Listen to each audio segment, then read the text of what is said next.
Olá, eu sou o Johnny Salaberg, eu sou orientador de teatro da região Leste 1 e esse conteúdo integra a edição 2020 do Programa Vocacional da Secretaria Municipal de Cultura da cidade de São Paulo.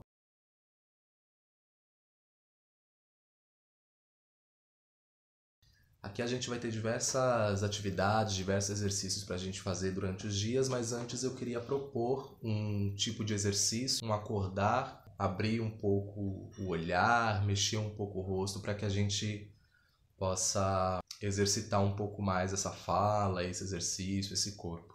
Então eu queria propor que a gente amassasse assim as nossas mãos, que a gente levasse as mãos para o rosto e amassasse um pouco o rosto.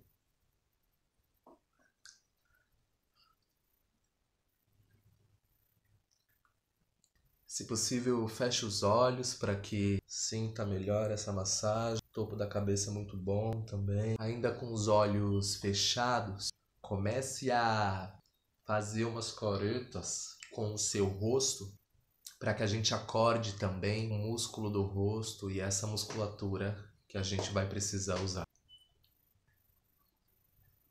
Volte a mão para o rosto, amasse mais um pouquinho a parte das orelhas. Sente como é que seu crânio responde a isso. Gire a sua língua dentro da sua gengiva 5 vezes para um lado e 5 vezes para o outro.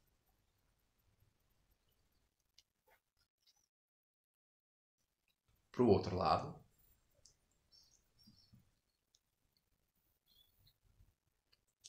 Engula toda a saliva que você produziu com a sua boca. Manda uns beijinhos assim.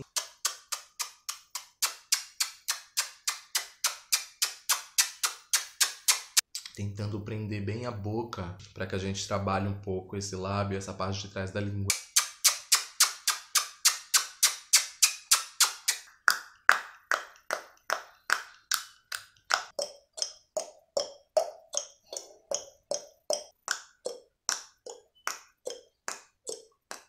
Muito bem aquecidos. Esse primeiro mês, pelo menos aqui comigo, a gente vai tentar trabalhar um pouco de fabulação, como é que a gente fabula um pouco o cotidiano, como é que a gente começa a trabalhar um pouco essas narrativas. Nesses tempos de pandemia e de isolamento, como é que a gente ativa e pratica o imaginário, como é que a gente comece a pensar umas outras formas de poetizar o cotidiano. Queria orientar um exercício que eu nomeei de Fabulando da Janela. Vai em qualquer janela que você tenha na sua casa, seja uma janela para o quintal, uma janela para a rua. Se não tiver janela, porta de alguma coisa, do armário, da geladeira, alguma coisa que abra e que você consiga olhar do outro lado. Mas, Johnny, o que é fábula? A gente pode entender fábula como uma linguagem literária de textos curtos, onde eu conto alguma história de começo, meio e fim, e essa história não necessariamente precisa estar ligada com a realidade. Como que eu fabulo, como que eu imagino esse cotidiano. Normalmente, nas fábulas, há personagens animais. Normalmente, os animais, eles têm comportamentos humanos, como a fala, como andar, como diálogo. Por isso que a fábula se estabelece. A gente tem vários exemplos de fábulas. Muitos deles viram desenhos, viram filmes, como O Pequeno Urso, Alice no País das Maravilhas, em que eu pego uma situação pequena do cotidiano, um recorte, e eu fabulo ele. Se eu fosse contar essa imagem de outra forma, como é que ela seria? Se eu fosse fabular esse cotidiano, como é que ele seria? A partir do momento que eu abro a minha janela, olho para o outro lado do portal, eu, fechado nesse momento de pandemia, de isolamento, o que eu vejo pela janela? Eu vejo carro, eu vejo prédios, eu vejo pessoas, algumas. Como que eu posso poetizar com isso? Então, queria te convidar para que você abra a sua janela, observe durante 5 minutos o que você vê na sua janela e depois disso, faça um exercício de poetizar essa imagem, de poetizar essa situação, de colocar em prática o pensamento diante disso. Eu fiz o meu exercício, eu abri a minha janela durante 5 minutos e fabulei uma situação. E ela ficou assim.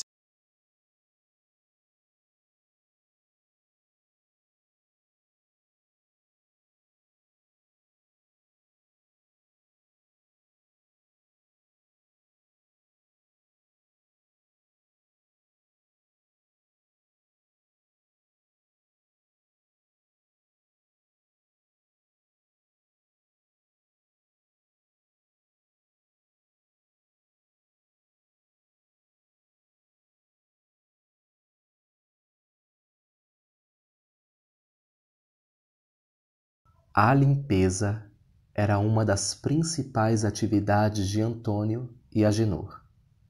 Quando crianças, eles adoravam sair pela cidade limpando tudo que vissem pela frente. Diziam que iam limpar o mundo de cabo a rabo e que quando tudo estivesse bem limpinho passariam até brilho terra.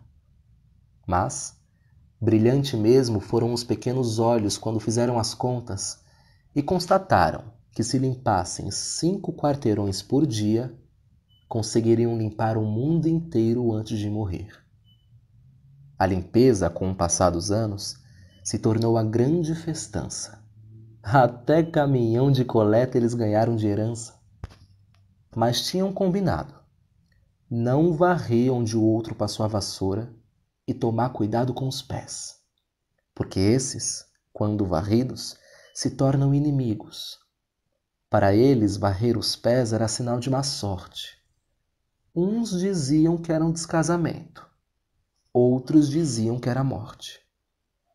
A sorte foi que nunca se esbarraram. Enquanto Antônio limpava uma calçada, Agenor limpava a outra. Limpavam ruas, avenidas, morros e escadarias. A vassoura sempre dançava e a cidade sempre sorria. Mas foi perto do ano 80 de limpeza que tudo mudou.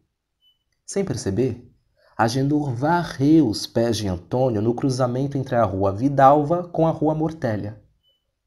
Na mesma esquina, Antônio avistou sua principal inimiga, a morte. Ele tentou correr, mas não adiantou. Antônio decantou.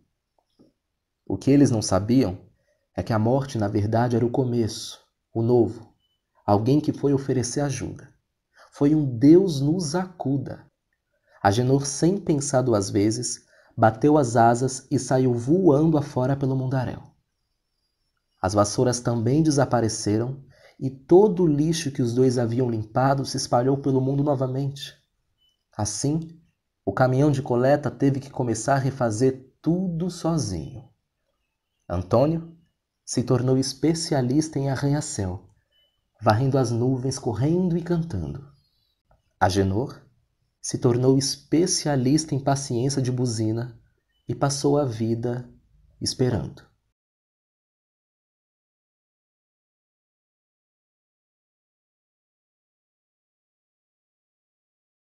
Então eu queria te convidar a pegar um lápis, um papel e tentar contar uma história com isso. Não coloque o filtro do isolamento e da pandemia. Como é que a gente também poetiza esse momento difícil em que a gente está vivendo. Não precisa de muito, não preciso falar do mundo inteiro ou de tudo que eu vejo pela janela. Eu escolho, eu recorto esse pedaço e construo uma história sobre o que eu estou vendo. Não quer escrever? Tem dificuldade de escrever? Posso gravar um áudio? Como é que eu crio essa poética e essa história para mim mesmo? Se quiser escrever, escreva. Se quiser gravar áudio, grave áudio. Se quiser gravar vídeo, grave vídeo. Se você querer escrever e quiser compartilhar a sua história, a sua fábula, tire fotos do que você escolheu recortar, da história que você escolheu poetizar. Para quem tiver redes sociais, Instagram, Facebook, poste essas fotos e a sua história nas suas redes sociais e coloque a hashtag Programa Vocacional 2020, Programa Vocacional Online, Vocacional em Casa, Leste 1, ZL1. Por que colocar essas hashtags? Porque são através dessas hashtags que a gente vai achar